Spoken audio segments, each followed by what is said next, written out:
Selamat pagi anak-anak, apa kabar semuanya di pagi hari ini? Ya, di sini pembelajaran pagi hari ini Ibu Mia akan mengajar anak-anak. Sebelum itu, mari anak-anak, sebelum kita mengambil pelajaran di pagi hari ini, mari kita bersatu dalam doa. Berdoa melalui agama dan keyakinan masing-masing. Berdoa dimulai. Selesai? Baik. Apa kabar semua anak-anak? Ya, baik kalau kabar masih baik. Baik, di pagi hari ini Ibu akan kasih materi tentang tema 2, subtema 2, pembelajaran 2. Tujuan pembelajaran pertama yaitu siswa dapat menyebutkan informasi terkait dengan pertanyaan apa, siapa, bagaimana, dan mengapa. Kedua, siswa dapat menemukan informasi tentang berbagai penyakit yang berhubungan dengan organ pernapasan manusia. Dan yang ketiga, siswa dapat menyebut karya tari daerah menggunakan properti.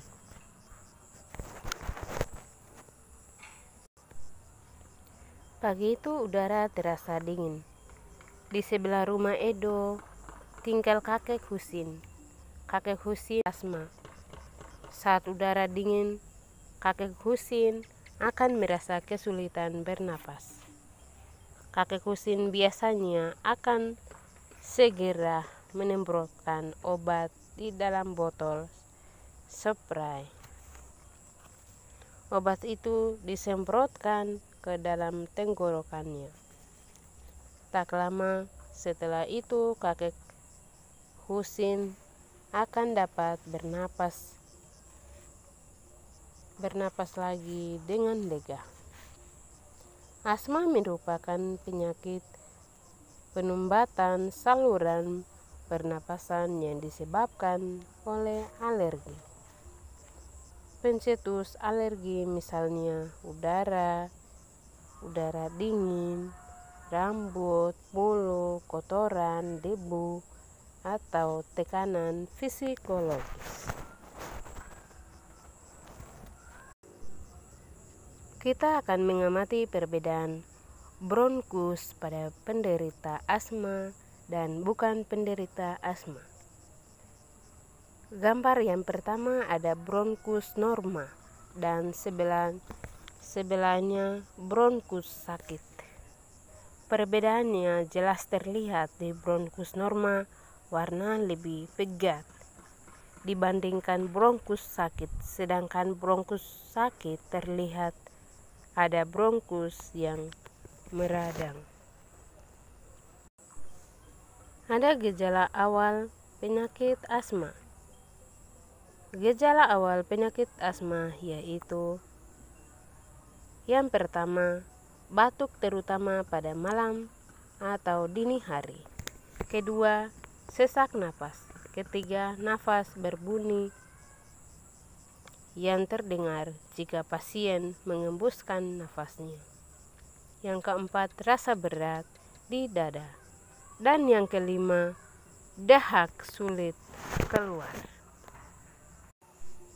Sedangkan untuk gejala berat penyakit asma yaitu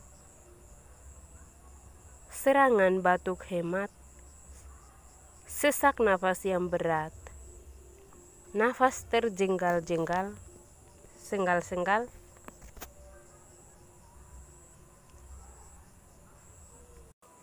sianosis atau kulit berkebiruan yang dimulai dari sekitar mulut.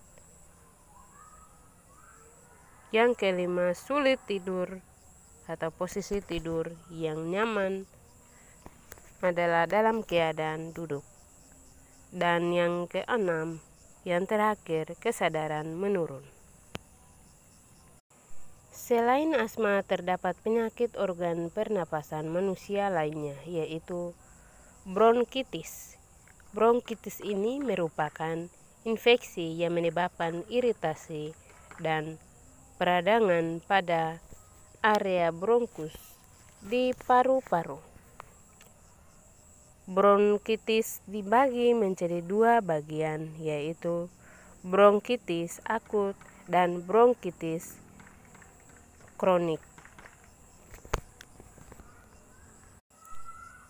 Bronkitis akut ini merupakan peradangan yang terjadi hanya sementara.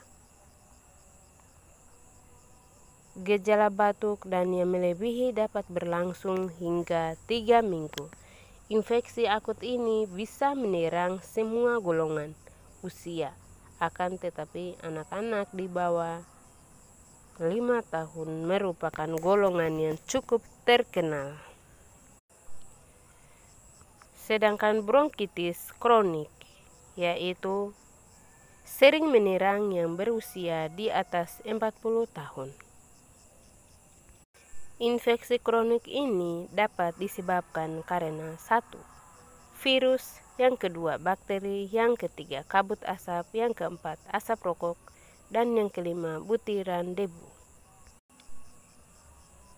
Adapun gejala penyakit bronkitis yaitu batuk, sesak napas, sakit tenggorokan, nyeri dada, penurunan kesadaran. Penyakit organ pernafasan manusia berikutnya yaitu pneumonia. Pneumonia merupakan peradangan paru-paru yang disebabkan oleh infeksi yang disebabkan yaitu bakteri, virus, jamur. Gejala penyakit pneumonia yaitu demam, batuk kering, batuk berdahak kental, berwarna kuning dan hijau atau batuk berdarah, sesak nafas, berkeringat, selera makan menurun, retak jantung meningkat, nyeri dada, ketika menarik nafas atau batuk, mual atau muntah, diare, lemas, menggigil. Flu, yang biasanya disebut flu, merupakan infeksi virus yang menyerang hidung, tenggorokan, dan paru-paru. Tidak sengaja menghirup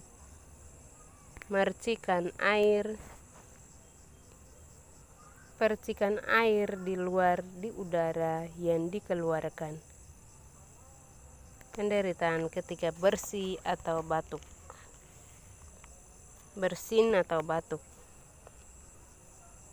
Selain itu, menyentuh mulut atau hidung setelah memegang benda yang terkena percikan air.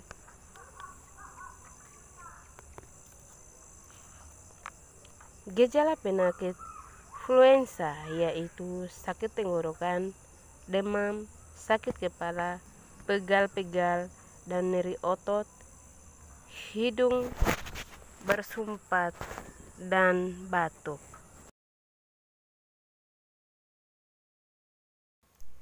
Kakek Kusin mempunyai cucu laki-laki seumuran Edo bernama Dani.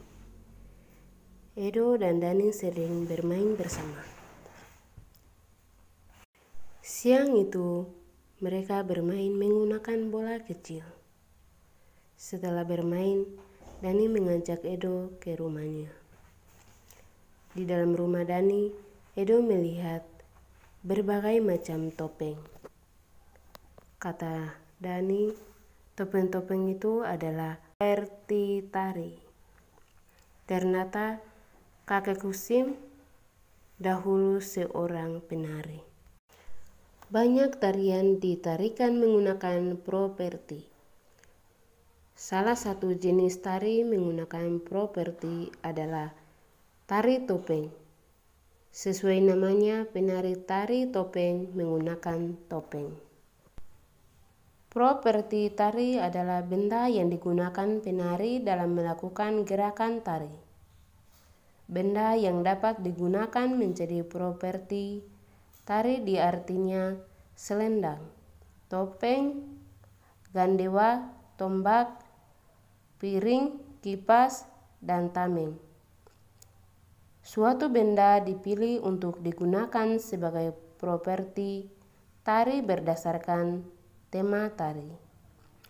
Properti tari berfungsi untuk membantu penari menyampaikan maksud dari gerakan tari yang dilakukan.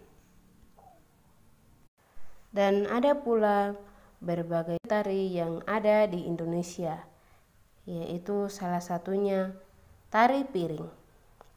Tari piring ini berarti tari ini adalah piring, asal dari Jambi. Kemudian ada tari kipas Pakarena. Sesuai dengan namanya, yaitu properti tari adalah kipas, asal daerahnya Sulawesi Selatan. Kemudian ada tari Jaipong. Properti tari adalah selendang, asal daerahnya Jawa Barat.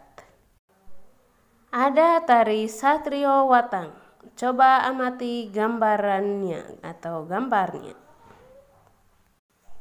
Properti yang digunakan yaitu tombak, berasal dari Yogyakarta. Dan ada pula tali kuda lumbing. Properti tari yang digunakan yaitu kuda kepang, asal dari Jawa Tengah.